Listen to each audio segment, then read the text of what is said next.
the Prophet ﷺ is being told, this is my path. But many places in the Quran, Allah calls it what? Allah's path. From a literary point of view, it's perfectly understandable. When you're following your GPS navigation, and you say, oh, this is our turn, right? Oh, you missed our turn. Or you call somebody and say, is this your road? That doesn't mean they own the road. What does that mean? Is that the road the house is on, right? Or two people take two different highways and they're going to the same place. They say, man, my highway is going to get me there in like 15 minutes. What about yours? Mine, 30 minutes. When you say my highway, does that mean you signed some contract? It just means you're on that highway, right? So we use possession for roads when we are traversing a road. What that means here is when he says, this is my path, very simple, logical way to understand that is, this is the path that I'm on. This is the road that I've taken. And this has been my road. This is what it is. When Allah says his path, he's saying he owns it. When you say my path, you're saying you're walking it. You're traversing it, right? So that's it's common sense. But there's another beautiful sort of, connection that's been made by the two idafas. So one idafa being my path, one connection being my path, the other being the path of Allah. The path that Allah himself carved. The road that Allah himself laid the bricks for. The road that Allah himself inspired so many other people to walk before me so that its footprints eventually become visible so you can see it's easier to walk. And this is the path that Allah generated over generations for it to become easy enough, and now I happen to be on it. As if you are saying, I have chosen the path that Allah himself, out of his mercy, especially laid out for me. You know how you say roll out the red carpet? Right? I imagine somebody rolls out the red carpet and you go the other way.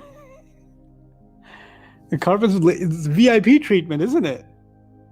This is as if Allah has gone out of his way to make this path that he owns, and he said, I laid this out for you. I want this to be yours. I want you to take ownership of it. It is mine, it belongs to me, but I want you to cling to it as if it's yours. And now I share something with Allah Azza wa Jal. It's Allah's path and he made it my path too. It's Allah's deen and he made it my deen too. It's deenullah. It's deenullah. But it's deeni also, it's my deen also. Allah made me share his prophet. He's Rasul of Allah. He's my Rasul also. Is the book of Allah? Is my book also. Isn't it? Isn't there something really beautiful about that? Something that is so special and belongs to Allah. Allah wants me to have a share of that and have a piece of that connected to me.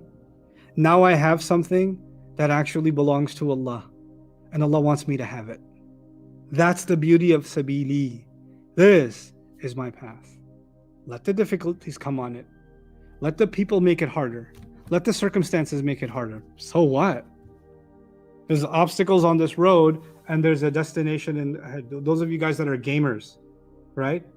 When you play, role-playing games or whatever, you got to go through different levels to get to the ending.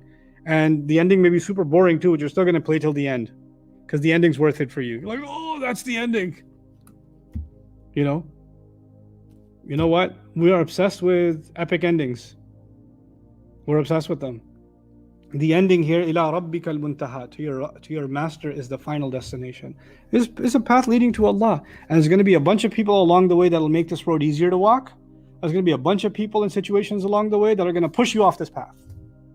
And you're going to find yourself off the road and you're going to have to claw back your way on there. Or you're going to be running at sometimes, you're going to be crawling other times. You're going to be limping other times. Sometimes you'll find yourself, didn't even realize you turned around, you're walking the other way. In the opposite direction. Because some people around you started walking in the opposite direction. You're like, well, if they're walking away, I should too then. And so you start walking in the opposite direction. And then something will hit you. Maybe your consciousness will hit you. The light from Allah will hit you. And you'll say, no, I want to walk back towards that light. I want to be lit on Judgment Day by the light of Allah. So you turn back around.